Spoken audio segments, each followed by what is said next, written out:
Vía Pública. ¿Qué tal? ¿Cómo están ustedes? Muy buenas noches. Bienvenidos a Vía Pública.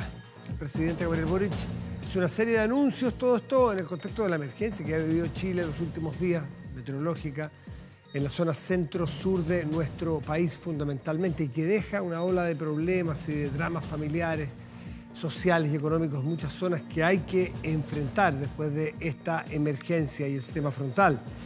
Bueno, en detalle, el jefe de Estado dijo que a partir de la próxima semana, el miércoles, comenzarán transferencias de bonos de recuperación de enseres, montos de hasta 1 millón de pesos por hogar afectado. Además, se activará el bolsillo electrónico, que es este sistema de ayuda que ya está funcionando desde el año pasado, con un sistema bien ingenioso de fórmulas más rápidas, además de llegar a los bonos y de acceder a los bonos de emergencia para compras de materiales de construcción en este caso. Esto implica una transferencia directa de hasta 50 UFs. El mandatario también hizo anuncios que involucran a la agricultura. Otra de las grandes víctimas de este sistema frontal han sido la agricultura, pérdidas no solamente de hortalizas o de cultivos de una temporada, también de árboles y de plantaciones más largas, de sistemas de regadío y tecnificación que implican muchísima inversión y que al perderse se pierde muchísimo trabajo también. Bueno, es parte de lo que se intentará recuperar. También ganadero, vitivinícola, apicultura en zona centro-sur, pérdidas muy grandes. Bueno, en lo inmediato se entregará forraje y alimentación. Ya pensando en el proceso de recuperación, se entregará un bono de ayuda a agricultores por montos hasta 5 millones de pesos, y para pequeños productores se activará el bono de recuperación productiva, que podrá llegar a los 10 millones de pesos para empresas formales y que hayan sido afectadas por estas inundaciones. Queda mucho por hacer, mucha pega de organizar todo esto, además de no solo bonos, sino que viene la recuperación, la pérdida de clases, la pérdida de acceso a los lugares de trabajo, localidades aisladas, la limpieza, el poder volver a las casas, lo que significa para una familia perder el hogar, que es el lugar de reunión, y estar dispersos en otras familias cuando tienen la suerte de poder hacerlo. Bueno, todo eso es una recuperación lenta y que trae efectos sin duda en las familias. Así que es muy buena esta asistencia que da el Estado, pero será de larga recuperación. Vamos a la mesa de conversación.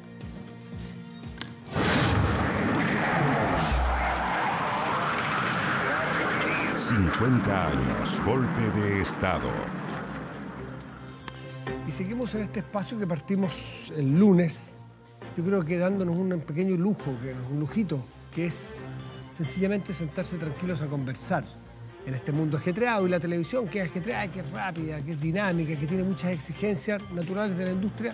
Este espacio de noche, y aquí en Canal 24 nos dimos este espacio de calma e invitar a protagonistas o actores que de alguna manera nos pueden compartir sensaciones, experiencias y mirada desde la altura y a la distancia de un hecho tan traumático. Lo hemos dicho y lo vamos a seguir repitiendo por si hay alguien nuevo. La historia, y nos enseñaron los profesores de historia en el colegio, de las pocas cosas que yo recuerdo haber aprendido, era que no, yo tenía una profe que era muy buena, que nos retaba si no aprendíamos fechas, porque decía que las fechas se podían ver en los libros, pero entender los procesos no se buscaba en un índice, se entendía. Y estos procesos son, quiero decir con esto, que no es el 11 de septiembre. Nos ayuda a anclar una fecha, pero son fechas que se alargan para atrás y para adelante. Y de este proceso queremos hablar esta noche con dos tremendos invitados. Ernesto Tona, que es sociólogo, doctor en Ciencias Políticas de la Universidad de París. Muchas gracias, Ernesto, por estar aquí. Muy buenas noches. Gracias por la invitación. Y Mariana Elwin, ex ministra de Educación durante el gobierno de Ricardo Lagos, ex diputada también. Mariana, gracias y profesora de Historia. Sí, pues. Muchas gracias por estar aquí, Mariana. Gracias a ti por invitarnos. Bueno, y como tenemos tiempo y tenemos calma, yo quiero invitarlos a ustedes a que nos cuenten dónde estaban en esa época. Y no los voy a situar en una fecha, sino que dónde estaban en la época de la crisis de Chile. Cada uno la situará el 70, el 73, en medios de los 60. ¿Dónde estabas, Ernesto, tú, en la crisis de Chile? Bueno, ¿dónde te pilló? Bueno, no exactamente para el golpe, sino que antes del golpe yo terminé la universidad en el año 70 y yo creía que iba a ser profesor en la Universidad Católica de Valparaíso y me ofrecieron ser profesor, comencé, pero resulta que yo era dirigente de las Juventudes Comunistas en ese tiempo. Y un día llegó Gladys Marín con un dirigente italiano que tuvimos que pasear. Como yo hablaba italiano, la acompañé. Y entonces me dijo, ¿y tú qué vas a hacer ahora? Entonces yo le dije, mira, yo creo que voy a ser profesor en la universidad y creo que tengo que pasar de la juventud al partido y en fin. Y entonces me dijo, como hablaba Gladys Marín, me dijo, ¿estáis más jetón? Y entonces me dijo, tú te tienes que ir a Santiago porque vas a ser miembro de la comisión ejecutiva y vas a ser el encargado de educación de la juventud. Y así que hasta ahí llegué y me fui a Santiago. Y en Santiago, bueno, quedé con esa responsabilidad, quedé asesorando a David Weitelman, que era el vicepresidente de la Cora, una persona excelente, y haciendo clases en lo que era la Universidad Técnica. Era el Departamento de la Reforma Agraria, la Cora. Claro, la Cora, la Corporación de la Reforma Agraria. Por si alguien no lo recuerda. Y entonces, en esos años, yo llevé esa vida de dirigente de la Juventud Comunista, así que estuve metido, pero hasta el cuello, siendo muy joven, en lo que era el gobierno. Me pasó una historia muy divertida porque un día me fueron a buscar me fue a buscar Weitelman y me dijo, oye, nos llama el ministro, que era Jackson Scholl en ese tiempo. Y entonces me dijo que se habían tomado un fundo, los del MIR, en el sur.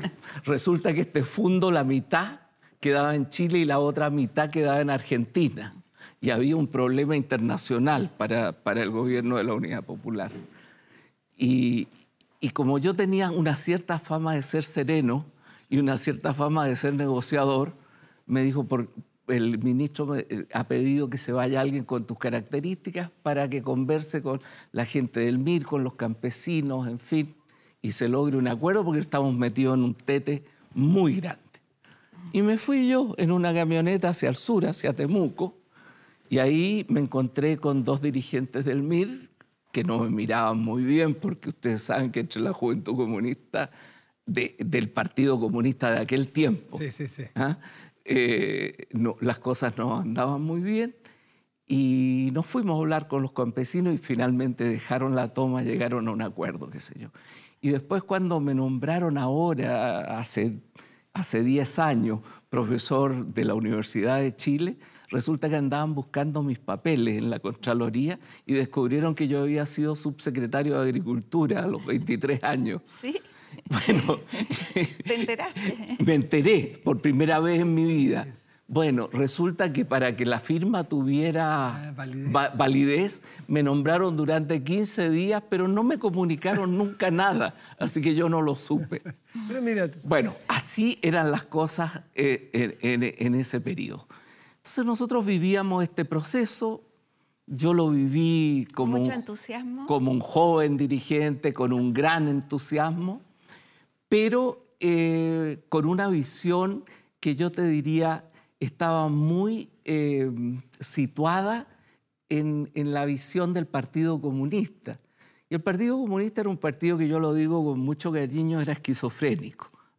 Entonces tenía una doctrina marxista-leninista, prosoviética, etcétera, pero una práctica histórica, más bien reformadora.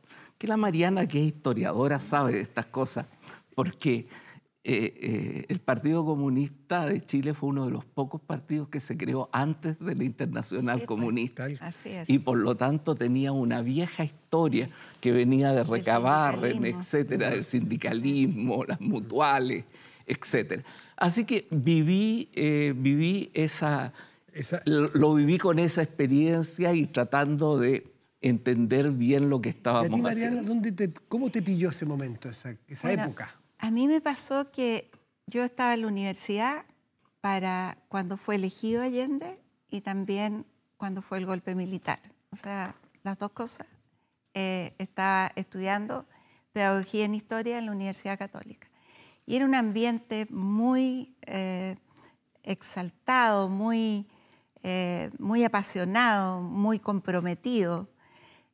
Yo tenía una cierta rebeldía frente a eso, porque mi familia era tan política que cuando uno tiene como resistencia, ¿Y tú estabas me resistía. involucrada? ¿Militabas en Yo la JBC? no milité. Yo milité en la Democracia Cristiana, yo creo que de puro rebelde de no seguir los mismos pasos, y terminé la única que seguí más los pasos de la política, el año 80, cuando fue el plebiscito. Pero estuve era secretaria de un centro de alumnos de la escuela, que estaba en manos de la Democracia Cristiana en ese momento. Y bueno, era una época de muchas manifestaciones. Bueno, la campaña, por ejemplo, yo estaba por Tomic, aunque no tenía derecho a voto todavía, así que por si acaso, no es mucha la diferencia de tiempo en todo caso. Y claro, uno iba a las manifestaciones de la campaña. Tomic, por ejemplo, generó una gran adhesión de los jóvenes, porque además hablaba extraordinario. Claro, gran orador. A pesar de que pescaba... Bueno, Allende también, gran orador. Sí. Es que eran grandes oradores en esa época. Sí. Frei, También Frei. Talva era Frei un gran orador. Y bueno, claro, y a pesar de que Tomic de repente hablaba, ¿y qué dice Tomic de...? Y se contestaba a sí mismo. Pero había una gran efervescencia por los cambios. Y yo creo que eso estaba muy matriculada la sociedad, pero también estaba surgiendo el gremialismo en la universidad después de la reforma universitaria. Claro, fines de los 60, claro, 67, 8. Y claro, y habían peleas grandes. Otra cosa que me acuerdo es que a fines del gobierno de Frei, que yo ya estaba en la universidad, el año 69 creo, hubo una gran huelga de los profesores y había una asamblea donde se discutía si la universidad se plegaba a esta huelga, que era del SUTE. ¿Te acuerdas que se llamaba SUTE? No me acuerdo exactamente qué es lo que significa la sigla, pero al final yo estaba súper en contra de que la universidad se matriculara en una huelga de los profesores, porque era el gobierno de Frei. Entonces también yo me sentía ahí como que había que defender eso. Y el que encabezaba esto era Enrique Correa. Y conocí a Enrique Correa, que era... Él estaba saliendo de la universidad cuando yo estaba entrando. En esa época, ¿no? Era demócrata cristiano todavía. La juventud rebelde. Y era la juventud rebelde. Y yo me acuerdo que... Pero es imposible no preguntarte a ti cómo se vivía en la universidad, pero cómo se vivía en tu casa. Tu padre era un prominente, después fue presidente de la República, pero era un prominente parlamentario en esa época. Sí, pues de todas maneras. Bueno, mi padre, yo creo que... ¿Cómo empezó a vivirlo? Porque pasar de entregar, por así decir, el apoyo con el Estatuto de Garantías, ser una oposición... No, pero sabes que mi papá había estado muy en el protagonismo desde hacía tiempo. De hecho, ya había sido varias veces presidente del partido. Yo creo que durante el gobierno de Frei, él encabezó mucho la facción que apoyaba al gobierno y que decía, no nos metamos en más reformas, porque si nos metemos en más reformas tenemos demasiados frentes abiertos y sigamos el programa del gobierno. Y y eso le tocó vivir como presidente del partido el quiebre del MAPU, cuando se fue el MAPU. Y después, el de la Democracia Cristiana. Claro. Y luego, durante el gobierno de la Unidad Popular, fue muy tenso, muy tenso. Él fue presidente, yo lo que sí recuerdo es desde que él fue presidente del Senado. Ya eso era el año 72. Y recuerdo que el año 71 fue un año de mucho progreso, claro. Porque hubo muchos recursos, se hicieron muchas reformas además. O sea, cuando uno mira que los bancos se estatizaron en muy pocos meses. O sea, creo que en 4 meses ya está estatizada casi toda la banca y ya estaban estatizándose también o interviniéndose o tomándose empresas, etcétera. Y mi padre fue presidente del Senado primero y después presidente del partido. Y yo creo que le tocó un tiempo muy difícil, porque había tensiones dentro de la democracia cristiana también. Sí, ¿y cuándo percibieron ustedes que la cosa, porque los primeros años fue dulce, el primer año fue viento a favor, Mira. que empezó a torcerse el ambiente y las dificultades para el propio gobierno y sus partidarios, comunistas y socialistas? Sí, mira, esta es una historia bastante trágica, porque en Chile no existía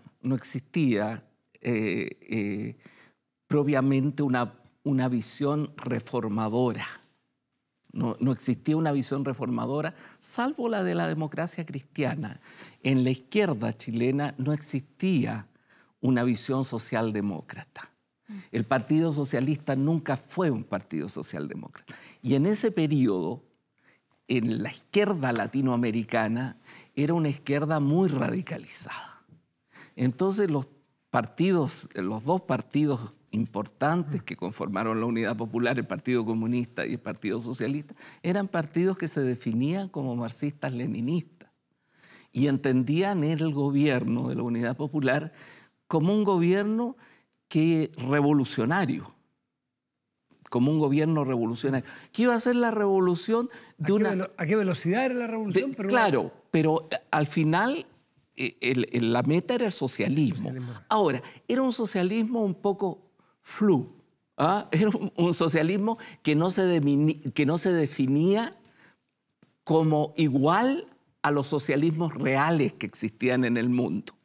Y entonces se decía, sí, va a ser un socialismo con empanada y vino tinto, va a ser un socialismo. Y el hecho que sea hecho por una vía no armada va a hacer que este socialismo sea distinto, va a ser pluripartidista, etc. Pero no era claro.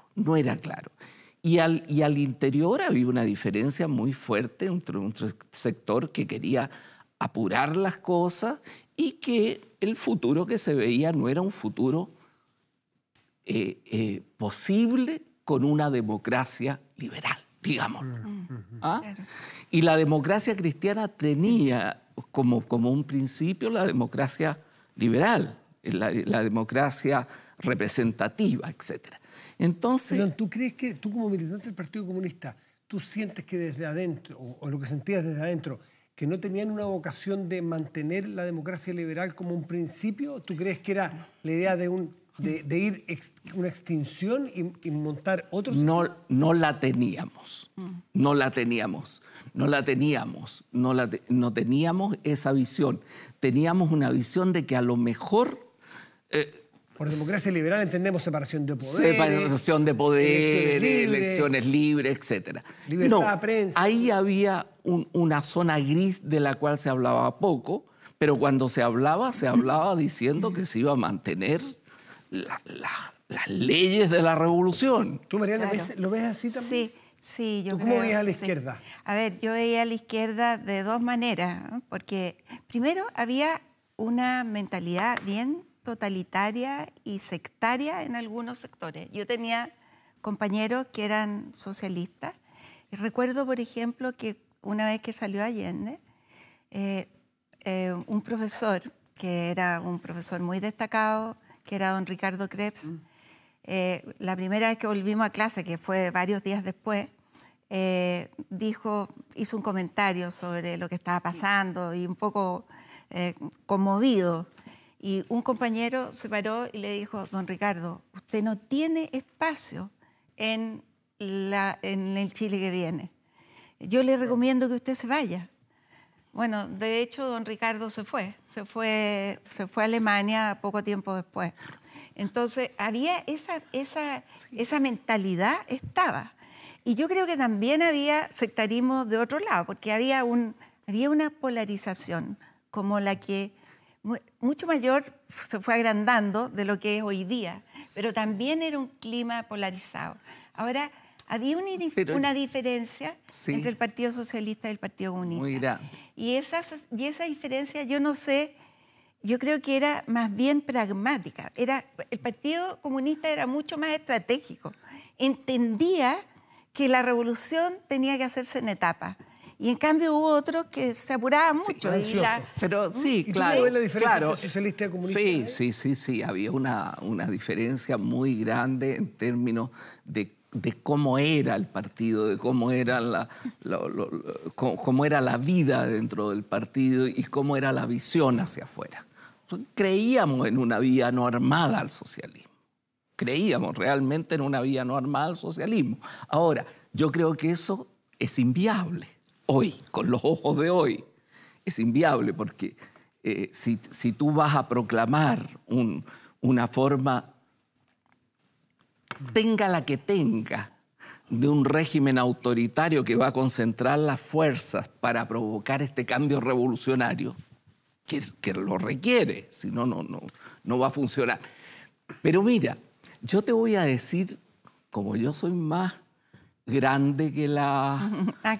grande. Uso la palabra grande, que es esa palabra tan estupenda que inventaron los argentinos para hablar de los viejos. Sí. Entonces, como yo soy más grande, te voy a decir lo siguiente.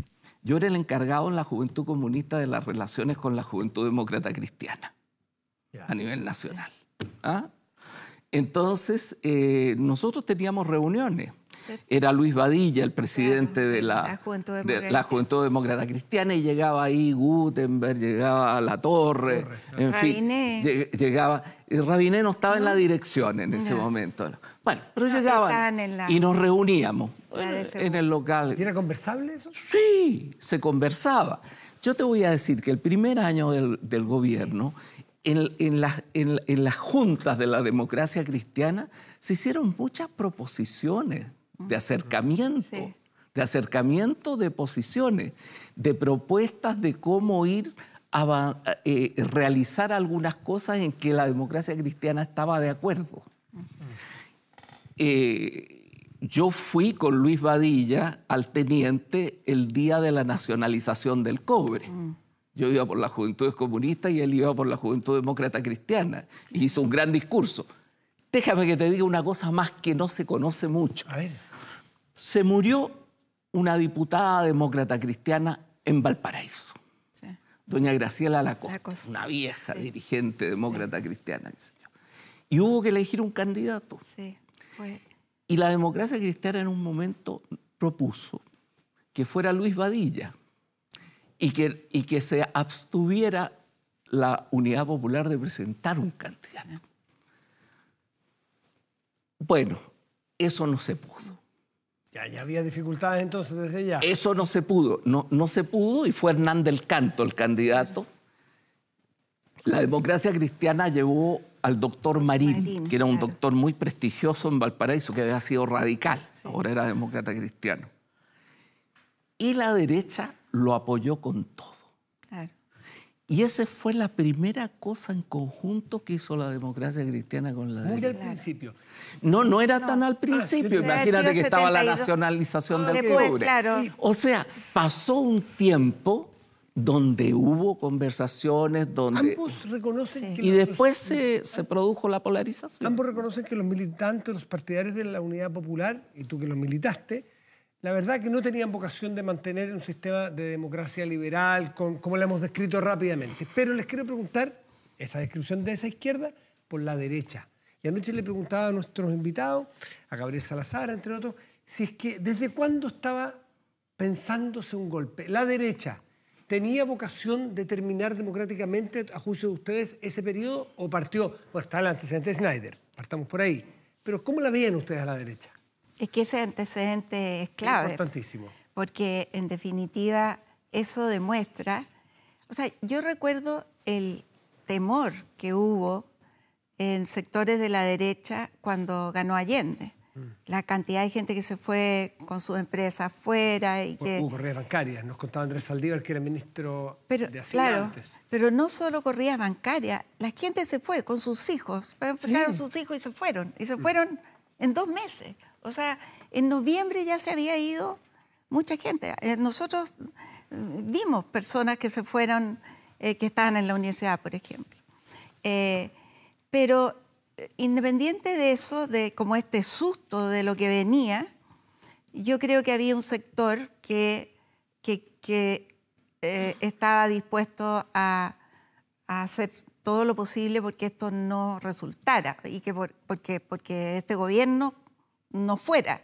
De hecho, el asesinato al general Schneider fue un intento de secuestro que tenía apoyo también norteamericano y que en definitiva era para evitar que Allende asumiera el poder.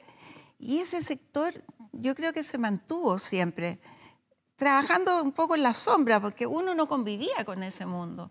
La verdad es que... Pero había una derecha con vocación de respetar la democracia. Mira, la derecha venía de una situación muy complicada, porque la derecha parlamentaria, la derecha, te digo yo, desde que la República, el año 32, comenzó a tener su tranquilidad después de algunos años en que hubo un desorden político en Chile, pero del año 32 hasta el 70, la derecha parlamentaria clásica, el Partido Conservador y el Partido Liberal, vivía una vida parlamentaria con posiciones de derecha, naturalmente, detestó a la democracia cristiana en el gobierno, votó por la democracia cristiana como alternativa. Pero la democracia cristiana llevó adelante un programa de grandes reformas que nosotros en la izquierda éramos incapaces de ver también. ¿Ah? Y algunos en la democracia cristiana. Y en la también. misma democracia cristiana. En la misma democracia cristiana. Yo empecé, mis primeras juntas políticas fueron con la Juventud Rebelde. Claro. Entonces lo conocí bien eso. El tema es el siguiente. La derecha a partir del 70, ¿cómo la viste? Ya antes la derecha se había transformado en el Partido Nacional, con Onofre Jarpa, que no era un hombre de la derecha parlamentaria clásica, era un hombre que venía desde posiciones, gremios, pratistas, más autoritarias. Y entonces esa derecha tenía mucha carga autoritaria en su interior. Y esa derecha veía esto como un peligro. Y se fue generando una derecha que ya estaba fuera del marco parlamentario, que era la derecha de Patria y Libertad, claro. que era Además estábamos en plena Guerra Fría. Tal cual. Déjame un corte a la vuelta. Perfecto. ¿Cuándo sienten ustedes que se jode un poco la situación? Como pensó jodió el Perú. ¿Cuándo se produce esa fractura sorda que cambia el devenir de los acontecimientos? Hacemos una pausa, ahora y volvemos.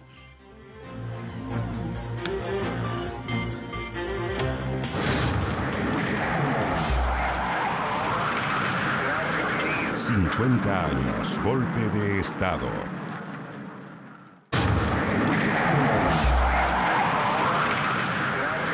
...50 años, golpe de Estado. De vuelta con este especial de Vía Pública, 50 años, golpe de Estado. Ernesto Otón y Mariana Aywin nos acompañan. Yo les dejé planteada la pregunta a ambos. ¿Cuándo sienten ustedes, o qué tienen en la memoria como el momento, o de los momentos claves donde se produce esa fractura que ya hace que el camino no tenga regreso, Mariana? Yo creo que uno de los factores fue la crisis económica. O sea, porque esa crisis demostró que el proyecto era muy difícil de lograr. O sea, la producción cayó, la inflación se disparó, no había escasez, había mercado negro también, había acaparamiento, pero no era producto del acaparamiento que no hubiera alimentos, porque simplemente había mucho efectivo para comprar y la producción se había detenido. Entonces, yo creo que eso le quitó el apoyo de la clase media, especialmente.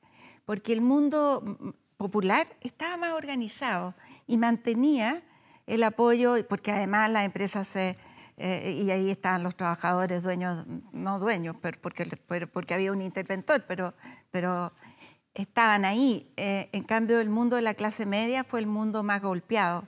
Y ese mundo empezó a abandonar a Salvador Allende y al gobierno. Pero también empezó a polarizar más la situación, porque la democracia cristiana también empezó a descapitalizarse. Y si aparecía la democracia cristiana muy cercana a buscar acuerdos con el gobierno, bueno, eso lo capitalizaba a la derecha y la democracia cristiana se debilitaba. De hecho, yo creo que en la elección de marzo del 73... La elección parlamentaria. Sí, en esa elección, que la democracia cristiana fue con la derecha, sin embargo, la derecha hizo una campaña contra la democracia cristiana y contra la Unidad Popular. Entonces, iban en la misma alianza y planteaban cosas distintas. Porque, en definitiva, toda la tesis de la democracia cristiana era que había que corregir, que invitar al gobierno, tener una fuerza suficiente para que el gobierno corrigiera. Y, en cambio, la tesis de la derecha era conseguir los 2/3 para que Allende se fuera y poderlo acusar constitucionalmente. Y yo creo que mucha gente en la democracia cristiana estaba más cercana de la derecha porque lo estaba pasando muy mal. Y porque había sectarismo y porque estaban los CUP y la Unidad Popular manejaba las JAP, lo que eran las juntas de abastecimiento. ¿En esto tuviste algún punto de inflexión o crees que es una constante desde el inicio el que lleva a la fractura del 11?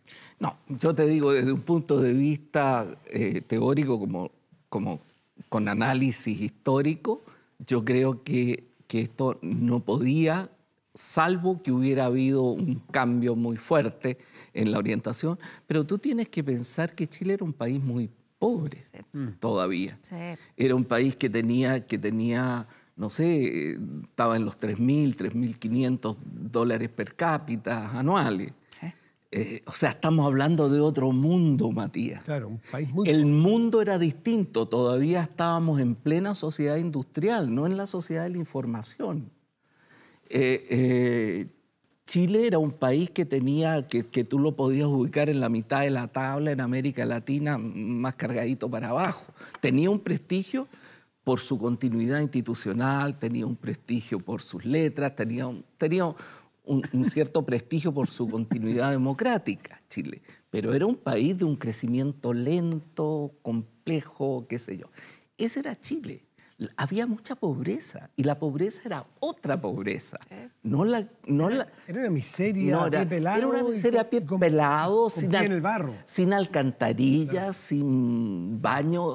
Mucha gente vivía muy mal. Eso era Chile de los años en que estamos hablando. Y hay que pensar que estábamos en el corazón de la Guerra Fría. Y Estados Unidos no estaba dispuesto a dejar... O sea, ¿tú no ves un punto en que haya producido un cambio sin regreso?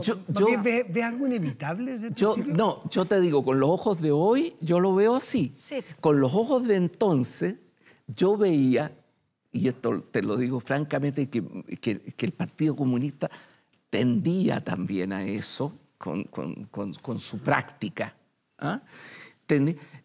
a llegar a acuerdos con la democracia cristiana. Ya eso se había notado en el gobierno de Frei, donde el Partido Socialista habló de quitarle la sal y el agua, y el Partido Comunista dijo, vamos a apoyar aquellas cosas en las cuales estemos de acuerdo. Recuérdate tú no te vas a poder recordar estas cosas, pero cuando vino el tacnazo, cuando vino el tacnazo contra Frei, con el general Bió, el Partido Comunista salió a la calle. Sí. Salió a la calle. Así es. Y el partido... Otros partidos fueron a visitar el régimen. Sí. Sí. Otros sectores fueron a visitar. Bueno, pero lo que te quiero decir que en aquel momento yo vi en algunas... ¿Quiénes fueron a visitar el regimiento? Fueron a visitar el regimiento dirigentes, el MIR fue a visitar el regimiento y dirigentes del Partido Socialista. ¿El intento de golpe? No, ¿A Frei? No, yo no diría, no me atrevería a decir eso. Tratando de explicarse lo que allí pasaba. Para el Partido Comunista estaba muy claro que eso no tenía nada que ver. Y ahí fue cuando Corbalán por primera vez dijo, hay que entender que en esta democracia liberal, que no es la nuestra, que en esta democracia liberal hay elementos donde está incorporada la lucha del pueblo. Y por lo tanto lo vamos a defender. Mariana, sería imperdonable perder esta oportunidad, además con el contexto de la salida del libro de tu padre, que yo estoy recién empezándolo, pero y ha sido un personaje muy clave para entender los 50 años, Patricio Aylwin. ¿Cómo viviste tú ese periodo final, esos como últimos 20 metros de la carrera, desesperada por salvar la democracia, con el cardenal Silva Enrique intentando aunar al presidente Allende y a tu padre como presidente de la democracia cristiana, y que no se logró? ¿Cómo lo viviste? No sé si tienes No, era experiencia. un nivel de tensión impresionante. O sea, como familia, yo me acuerdo que en el primer diálogo, que fue un diálogo público, porque, y que mi padre fue a la Democracia Cristiana a decir que una gestión que había hecho el cardenal, pero que iba a ir a La Moneda y se iba a juntar con Allende, y lo pifiaron. Y él paró esa pifia y dijo, mire, mientras haya una posibilidad hay que jugarse. Y nosotros hicimos como familia una misa. Me acuerdo que fue en la parroquia universitaria, pero fue en la casa de Percival Caule, que estaba al frente, del padre Percival. Y tuvimos una misa rezando porque Después este fue el diálogo... capellán de Ricardo, del gobierno Fue de el Ricardo gobierno Lagos. Lagos, sí. cuando tú estabas en el segundo piso. Claro, Sí. exactamente. Y Percival hizo una misa y rezando para que este diálogo resultara. Y también recuerdo que mi mamá le decía a mi papá, no vayas, Patricio, te van a hacer leso. Esto están ganando tiempo. Porque ese era el clima que había. ¿Conversaba usted? Tú eres ya una profesional prácticamente, o sea, tú Sí, entendías perfectamente. yo entendía ¿Lo conversabas con él? perfectamente. ¿Veías a tu papá frustrado? No, yo veía a mi padre muy tenso, muy tenso y muy afectado. Yo creo sinceramente que mi padre era un hombre muy de derecho. Entonces, todo el tema de quiebres, o saltarse las reglas del juego, le afectaban mucho. Y se veía que esto iba yendo por un cauce que no tenía salida. Después el diálogo siguiente, que fue privado, fue secreto, no se supo, y si se hubiera sabido no habría resultado. ¿Tú tampoco lo supiste? No, o sea, nosotros ¿Ustedes en tu no casa, tu supimos. papá les contó dónde iba? Mi papá no nos contó, y nos contó después. Y después nos contó la conversación con Allende y también nos contó como la impaciencia que él tenía de llegar al fondo del tema porque sentía que Allende, mi padre sentía que Allende no se daba bien cuenta de la profundidad del peligro que había. Pero yo no sé si no se daba cuenta o él era un gran actor. ¿Y cuando se quebró finalmente ya no hubo vuelta en ese diálogo? ¿Cómo lo viste? Él estaba súper afectado. Y los últimos días yo sentía que había como un compás de espera. Porque había unas comisiones que estaban funcionando. Había diálogo. Estaba Sergio Molina viendo el tema de la papelera. Estaba otro grupo viendo el tema... Estaba mi papá, había conversado también con Carlos Briones para resolver el tema de las áreas de la economía, pero era algo que no prosperaba. Era como un silencio. Era como un momento tardío, que pasan en la historia. Ya fue muy tarde, sí. Que pasan en la historia. Lo que no entendió nunca el sector más radical de la Unidad Popular, más radical en el sentido de más de ultraizquierda, más de posiciones revolucionarias. ¿Te refieres al Partido Socialista? Yo creo que era el Partido Socialista y algunos de los partidos pequeños también, el MAPU. Un sector del MAPU. Un sector del MAPU y otro. Pero había un cierto enervamiento ahí muy fuerte. El Partido Comunista yo creo que trató de apoyar a Allende con todo hasta el final. Y lo que no entendían era que si Allende era un hombre que tenía, volvemos al tema de las almas, tenía un alma republicana, de un hombre que ha sido un político de izquierda toda una vida por vía parlamentaria. Y un hombre que aspiraba a la presidencia de la República porque creía que esto era posible. Pero él jamás iba a estar por una guerra civil. Jamás. Eso estaba afuera. Está bien que él se entusiasmara con la Revolución Cubana, con posiciones de ese tipo, qué sé yo. Él no era un hombre que tenía unas definiciones intelectuales muy fuertes en ese sentido. Pero él era un hombre que no iba a estar por una guerra civil. Por lo tanto, su muerte en la moneda, Lógico. hay que entenderla, es la muerte de un presidente republicano. Bueno, Por eso lo dice él, así por lo eso él superó la cordillera Sí. y se convirtió en un valor mundial. Claro, por supuesto. Porque no fue un revolucionario que le mandó a la gente a la calle. ¿cómo Todo ves lo tú, Mariana, contrario. a este Allende que se transforma en esta figura mundial? ¿Cómo lo ves tú? Sí, bueno, es bien interesante el fenómeno. Probablemente si Allende se hubiera exiliado, no habría habido una especie de halo muy de la unidad popular, ni moral tampoco- en el mundo. Claro, pero... Los socialdemócratas Sí. europeos. Claro, pero fíjate que, claro, tenía estas contradicciones Allende, porque, por ejemplo, cuando él asume y en vez de tener carabineros como escolta, llama a un grupo de amigos personales con armas. Es algo que hoy día es impensable que pudiera, y es algo impensable en una democracia. Entonces, ¿por qué lo hizo? Porque tenía probablemente miedo de que lo mataran. Pero Habían entonces, matado a pero hay... Schneider. Habían matado a Déjame Schneider. preguntarle a Carlos, que militaba a la izquierda del Partido Comunista, releyendo hace muy pocos días el libro de Patricia Pólitzer, que lo te contra recomiendo a Carlos Altamirano, Sí. desde principios de los 90. Sí, lo conozco Pero perfectamente. yo lo releí ahora con otra visión, sin duda. Y el título del libro es muy interesante. Dice, mientras yo sea la bestia negra, el resto puede dormir tranquilo. Sí. Sí. ¿Era Altamirano la bestia negra que se No, ha pintado? yo no creo que se puede señalar que alguien era la bestia negra. Era una tendencia que era muy fuerte, que estaba dentro de un sector de la unidad popular y que era una visión de avanzar sin transar. Pero donde entraba Elwin, salía él. Decía que con la democracia cristiana era imposible transar. Fue un factor de división. Pero no solo él. No era solo él. Pero un líder de esa facción. Sí, era un líder, pero no agrandemos las cosas, porque era una tendencia más fuerte. Más generalizada. Claro. Más fuerte y más generalizada, que hacía política, que tomaba decisiones. Piensa tú que Allende no era un presidente en ese tiempo.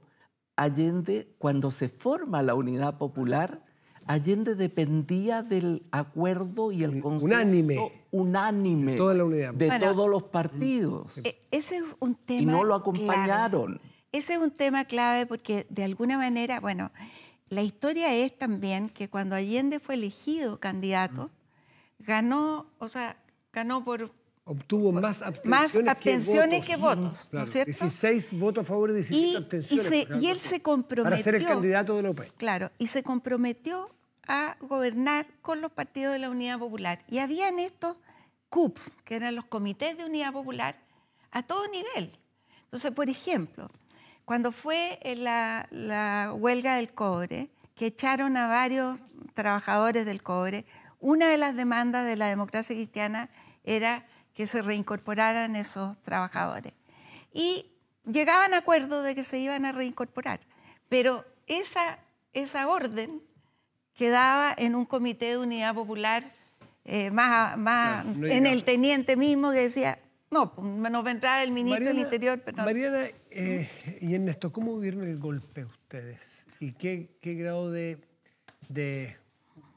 o sea, si era de inevitabilidad tenía? Yo te digo, yo creo que eso venía. Y venía primero porque Allende no estaba dispuesto a la guerra civil, porque llegó un momento en el cual el ejército, completamente presionado por esta situación también, eso hay que entenderlo, dio el golpe. Ahora, ¿por qué ese golpe cruento? Eso. ¿Por qué ese golpe cruento? Yo esto lo he hablado con militares que después han jugado un papel muy importante en el tránsito a la democracia. ¿Por qué, si vieron 2 días después, una semana después, tenía el ejército el control del territorio? Porque la violencia Que no tanto había un tiempo? ejército en las sombras. Todo era verborreico. O sea, tú preguntas, ¿por qué esa violencia ¿Por tanto qué tiempo? esa violencia se generó de esa manera? ¿Cuál era la rabia ¿Qué respuesta tiene? que había ahí? A la persona que le hice la pregunta no tuvo respuesta frente a eso. Y si ya el golpe era para recuperar la democracia, y por eso la DC, no solamente los 13 que condenaron el golpe, sino Pronto se el salieron. partido como tal, pronto se salieron. ¿Por qué? ¿Por qué, si era para recuperar la democracia, en Chile vivimos 16 años, 17 años en dictadura? ¿Y por qué esa derecha que dio el golpe en nombre de la democracia, que apoyó en nombre de la democracia, apoyó a una dictadura de las más cruentas en América ¿Tú Latina? saliste exiliado? ¿Tú fuiste detenido, torturado? A ver, te cuento mi historia. Yo estaba fuera del país en esos años porque la Juventud Comunista me mandó a la Federación Mundial de la Juventud, llamada Democrática, que era la juventud de no solo de los comunistas, sino de la izquierda. Yo estaba en Budapest. Claro. Y entonces... Leí un libro tuyo. El que se viaje llama rojo. El viaje rojo, claro. Sí. Bueno, hace unos 4 años. Y entonces ahí empezamos a organizar, los que por casualidad estábamos afuera, a organizar todo eso. Pero yo tenía 25 años, me sentía muy mal de estar afuera. Te viene la culpa cuando de la comisión ejecutiva quedamos 3 vivos. Wow. 3 vivos tu destino... que murieron en la cama. Y los otros 15 fueron asesinados. Entonces, en ese momento, yo me fui, después me mandó el Partido de Argentina para hacer un contacto y ver las posibilidades también de entrar en un determinado momento. Y ahí me tomaron preso en Argentina. Ahí lo pasé muy mal. Pero ¿Año? lo pasé 74, cuando Argentina ya Perón había muerto. Sí, pero no estaba la dictadura todavía. Pero no estaba la Bueno, dictadura. Estaría López Rega, pero no estaría la dictadura. No, cuando estaba López Rega es cuando hubo muchos asesinatos Sí, la que se triple A. produjeron. Bueno, Y me muchos agarraron a chilenos.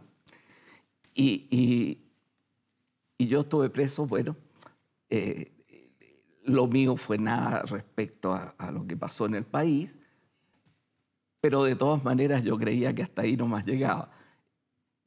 Pero la embajada italiana, yo soy hijo de italiano, la embajada italiana todavía tenía alguna fuerza en Buenos Aires y me lograron ubicar y sacar. Y cuando me sacaron, ahí por primera vez encontré una persona de uniforme que me preguntó, ¿y usted es sociólogo? Y yo ahí habría querido ser abogado o economista, cualquier cosa, menos sociólogo. Y me dijo, sí, le dije yo. Y me dijo, ¿y sos funcionalista o estructuralista? Ahí yo dije, ay, ¿qué le digo a este hombre? Y ahí le dije, ecléctico. No quiero más problemas. En los minutitos que me quedan... Porque en la tragedia siempre hay comedia. Mariana, ¿y tú cómo viste el golpe propiamente? ¿Cómo se vio en tu casa también? Bueno, yo ya no vivía con mis padres, yo estaba casada y estaba esperando mi primer hijo, que nació 2 meses después, y 1 mes y medio después. Y la verdad es que mis padres se fueron de la casa, mis hermanos también, porque había un riesgo también de que los tomaran presos. Y porque ellos habían quedado de que si pasaba algo se iban a juntar en un departamento para estar todos juntos. Y ahí entonces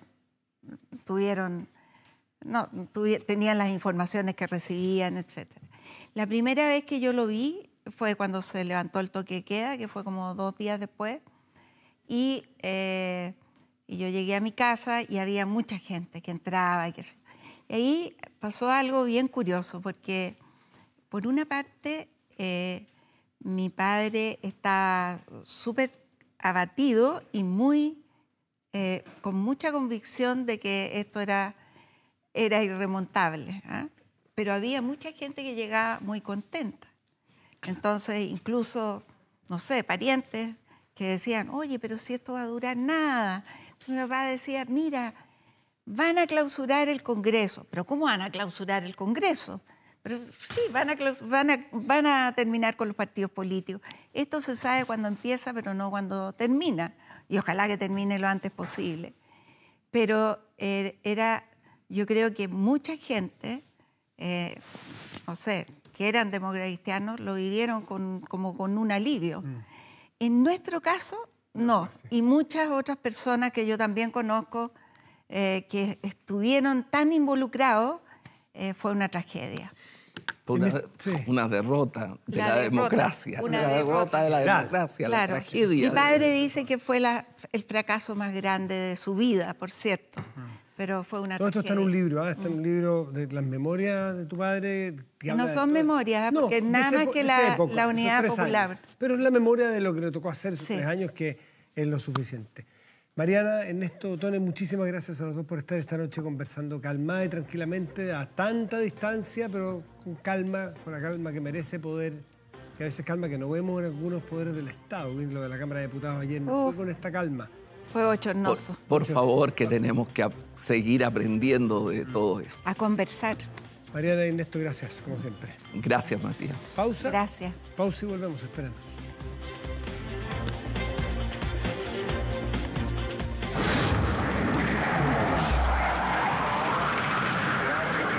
...50 años, golpe de Estado. Protéjase de la delincuencia con Tepillé. Vigilancia en tiempo real de cámaras de seguridad con audio disuasivo para su empresa. Alarmas Tepillé con cámaras conectadas a su smartphone y botón de emergencia móvil para su hogar. No sea usted la próxima víctima y contrátenos en tepillé.cl. Vamos a revisar ahora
de todos los tiempos.